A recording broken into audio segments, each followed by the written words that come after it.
And many people think that jihad can only be done by Muslims. There are verses in the Quran which say that even non-Muslims did jihad.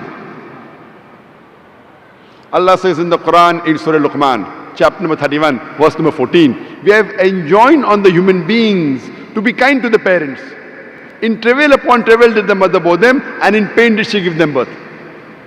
Immediately next verse, Surah Luqman chapter 31 verse number 15 says, but if your parents do jihad, strive and struggle to make you worship somebody else of whom you have got no knowledge, don't obey them, but live with them with love and compassion.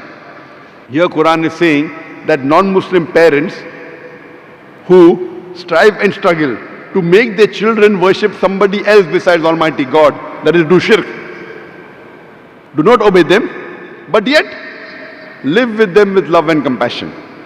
The same message is repeated in Surah Ankabut, chapter number 29, verse number 8. We have enjoined on the human beings to be kind to the parents.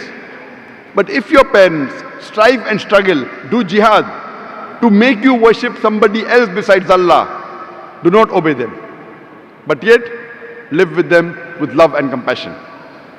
Here Quran is saying that the non-Muslim parents are doing jihad, they are striving and struggling to make the children do shirk, associate partners with God.